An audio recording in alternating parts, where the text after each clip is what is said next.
Assalamualaikum warahmatullahi wabarakatuh. Halo pemirsa, apa kabar Anda hari ini?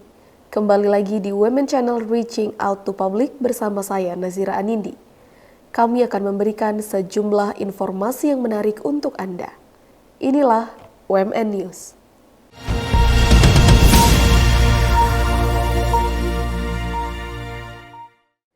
Pemirsa, Universitas Muslim Nusantara Al-Wasliyah mengadakan International Conference on Education, Law and Social Science. Seminar internasional kali ini membahas tentang masalah yang ada di era industri 4.0, terutama mengenai Internet of Things atau IoT. Universitas Muslim Nusantara UMN Al-Wasliyah mengadakan International Conference on Education, Law and Social Science.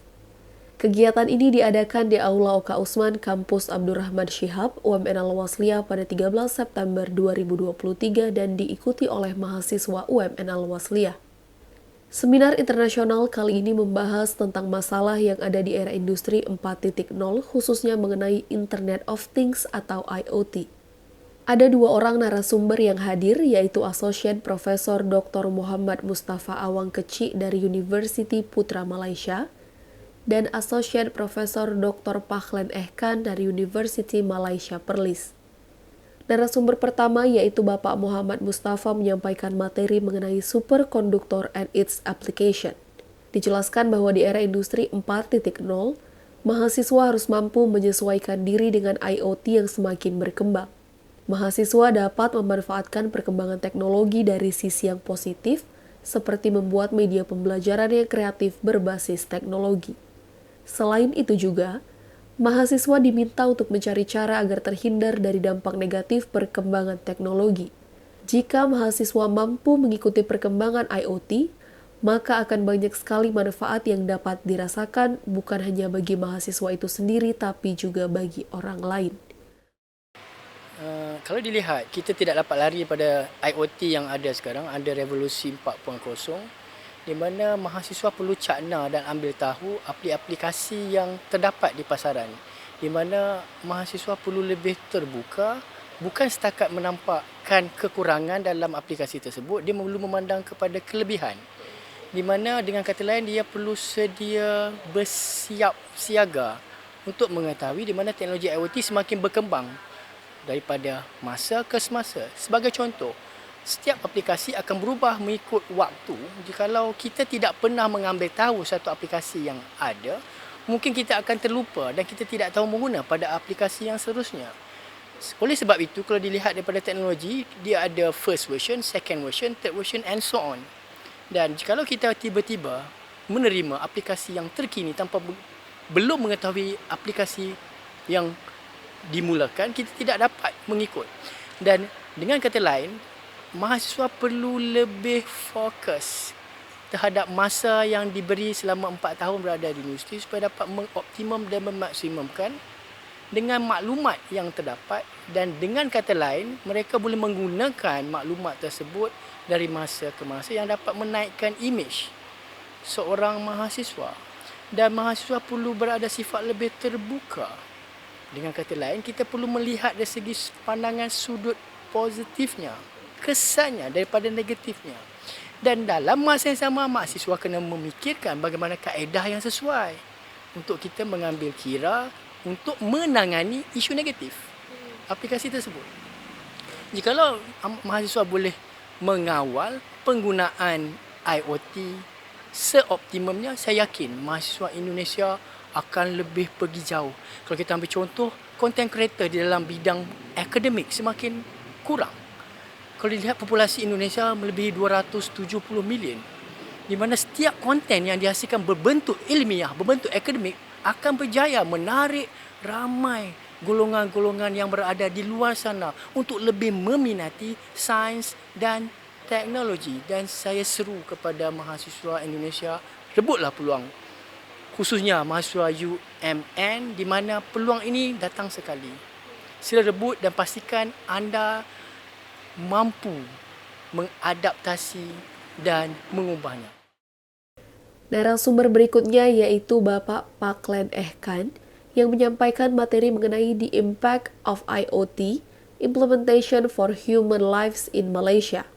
Dijelaskan bahwa IoT memiliki beberapa dampak positif, seperti diperkirakan terobosan perangkat seluler mencapai 280% pada tahun 2025. Ini menyumbang 9,5 miliar ringgit bagi pendapatan nasional Malaysia. IoT adalah sistem yang terhubung dengan perangkat komputer, mesin mekanik dan digital, benda, hewan atau manusia yang berhubungan dengan identifikasi unik dan kemampuan transfer data melalui jaringan tanpa membutuhkan interaksi manusia ke manusia atau manusia ke komputer. Dikatakan pula bahwa mahasiswa harus terus belajar dan beradaptasi dengan teknologi yang terus berubah. Banyak cara yang dapat mahasiswa lakukan untuk dapat menguasai teknologi, seperti dengan belajar mandiri melalui laman website atau menyaksikan video tutorial melalui sosial media. IoT, kalau kita tengok, bidang IoT adalah bidang yang bergerak dengan pantas. So, para pelajar harus sensitif dengan teknologi pada hari ini supaya dapat mengejar teknologi yang bergerak pantas itu. Jadi, pelajar juga perlu didedahkan dari awal untuk IoT ini, pengenalan kepada IoT. Tidak semestinya program IoT ini sebagai degree atau S1, mungkin boleh diadakan dalam bentuk kursus yang pendek untuk memahirkan pelajar dalam bidang IoT. IoT ini kalau kita tengok di YouTube ataupun di laman web, banyak teknologi IoT berada di YouTube. So dia ada langkah-langkah untuk menggunakan IoT ini. So pelajar boleh mengambil kesempatan itu untuk belajar daripada YouTube. Malah untuk dia ada beberapa peringkat, daripada peringkat beginner, intermediate dan juga advance. Wakil Rektor 1 UMN Al-Wasliyah, Bapak Dr. Anwar Sadat SAGMH mengatakan bahwa kegiatan seperti ini harus dilaksanakan secara rutin guna membantu peningkatan akreditasi program studi di UMN Al-Wasliyah. Diharapkan nantinya setiap program studi dapat mengadakan kegiatan-kegiatan internasional lainnya. Kegiatan International Conference dalam bidang lingkup education, law, dan social science merupakan kegiatan yang sangat bagus dalam rangka menunjang peningkatan akreditasi program studi di lingkungan UMN Al-Wasliyah.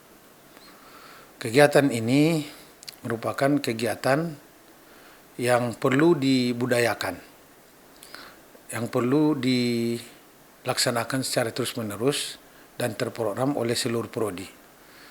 Karena salah satu syarat untuk memperoleh akreditasi unggul itu ada di antaranya adalah kegiatan-kegiatan internasional yang bersifat seminar atau kerjasama di bidang pengabdian, riset kolaborasi, dan juga dapat dilakukan dengan kerjasama-kerjasama lainnya. Dan kita bersyukur selain kegiatan seminar internasional pada hari ini, terjadi juga penandatanganan implementasi pasca MOU. Dan ini merupakan tindak lanjut dari MOU, dan ini menjadi bagian yang tak terpisahkan dengan kegiatan-kegiatan upaya peningkatan akreditasi.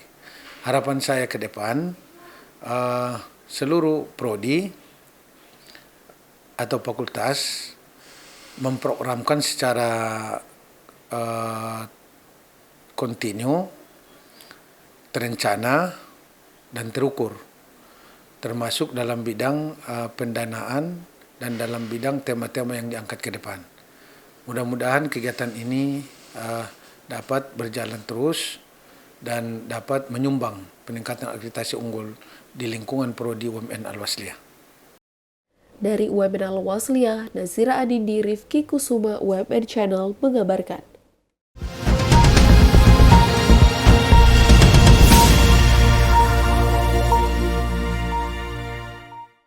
Selanjutnya, Universitas Muslim Nusantara Al-Wasliyah menjadi tuan rumah pada pelantikan Indonesia Young Pharmacy Group, seminar dan rapat kerja daerah Ikatan Apoteker Indonesia Sumatera Utara.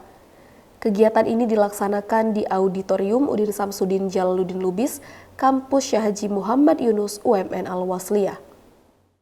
Pengurus Daerah Ikatan Apoteker Indonesia IAI Sumatera Utara menggelar pelantikan Indonesia Young Pharmacy Group, seminar dan rapat kerja daerah. Kegiatan ini dilaksanakan di Auditorium Udin Samsudin Jalaluddin Lubis, Kampus Syekh Haji Muhammad Yunus Universitas Muslim Nusantara Al-Wasliyah. Kegiatan kali ini mengusung tema Role of Indonesian Pharmacists in International. Kegiatan ini diawali dengan pelantikan pengurus daerah Indonesia Young Pharmacy Group Sumatera Utara masa bakti 2023-2027. Kemudian acara dilanjutkan dengan penandatanganan kerjasama antara UMN Al-Wasliyah dengan PT Trisabta Jaya, serta Memorandum of Agreement antara Fakultas Farmasi UMN Al-Wasliyah dengan PT Trisabta Jaya, Himpunan Seminat Farmasi Rumah Sakit Indonesia atau HISFARSI, dan Indonesia Young Pharmacy Group. Alhamdulillah hari ini telah terjalin kerjasama MOU antara UMN Al-Wasliyah dengan PBF PT Trisabta Jaya, di mana juga telah ditandatangani juga MOA-nya untuk Fakultas Farmasi UMN Al-Wasliyah. Nanti harapannya untuk PBF ini merupakan wahana PKPA untuk mahasiswa PSPPA. Kemudian juga kita telah juga menandatangani kerjasama dengan pihak HISPARSI yang merupakan salah satu ketua seminat di bidang perumasakitan. Itu juga merupakan nanti wahana dari PKPA-nya mahasiswa PSPPA. Kemudian satu lagi kita juga telah bekerjasama dengan IEPG. IEPG ini adalah organisasi yang mana di dalamnya itu terdapat farmasis muda yang usianya paling maksimal itu 35 tahun. IEPG ini nantinya akan membawa citra apoteker muda dan apoteker seluruh Sumatera Utara ini untuk lebih maju lagi membawakan nama IAI. Terima kasih. Turut hadir Rektor UMN Al-Wasliyah Dr. Haji Firmansyah MSI dan pengurus IAI Sumatera Utara. Dalam sambutannya, Rektor UMN Al-Wasliyah mengapresiasi apoteker Sumatera Utara dan berharap IAI Sumatera Utara dapat menjadi barometer yang terbaik di Indonesia. Ia juga berterima kasih kepada IAI Sumut yang turut berperan dalam pembukaan program studi pendidikan apoteker di UMN Al-Wasliyah. Sebagai rangkaian kegiatan ini, pengurus daerah IAI Sumatera Utara juga melaksanakan seminar kefarmasian yang menghadirkan narasumber apoteker Kevin Ben Lawrence selaku Director International Pharmaceutical Federation FIP Foundation dan apoteker Rahmat Hidayat yang merupakan CEO dan founder Pharma Masterclass. Dekan Fakultas Farmasi UMN Al-Wasliyah, Dr. Apoteker Mindasari Lubis MSI juga menyampaikan dengan adanya seminar ini diharapkan apoteker di Sumatera Utara nantinya lebih berkembang dan dapat mengembangkan sayapnya di kancah internasional.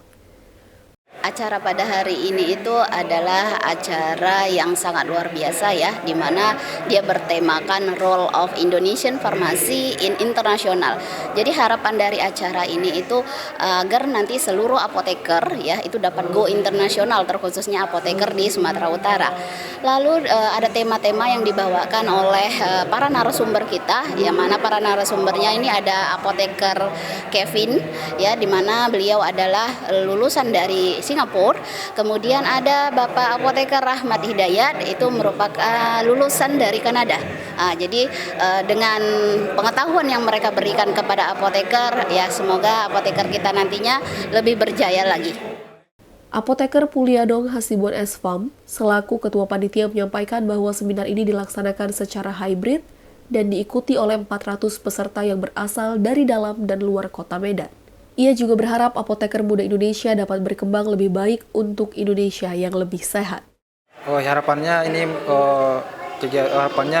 seminarnya berjalan lancar, ilmu yang disampaikan oleh pembicara nanti didapatkan oleh atau dimanfaatkan oleh peserta apoteker-apoteker di Sumatera Utara dan juga pengurus yang baru dilantik dapat menjalankan program kerjanya dengan baik dan semoga apoteker-apoteker muda dapat berkembang lebih baik untuk Indonesia lebih sehat. Di akhir rakerda, Ketua PDIAI Sumatera Utara Apoteker Dr. Andes Agustam Mkes mengajak seluruh pengurus untuk terus berjuang dan melaksanakan tugas sesuai kode etik dan peraturan yang telah ditetapkan. Supaya mereka tetap berjuang, tetap tegak lurus dengan PPIAI, khususnya PDIAI Sumut, bahwasanya garis tentang program kerja akan mereka lakukan sendiri, tapi tetap kita pada NKRI itu harga mati, IAI selalu di hati. Dari UMN Al-Wasliyah, Rifki Kusuma Faris Abdullah, UMN Channel, mengabarkan.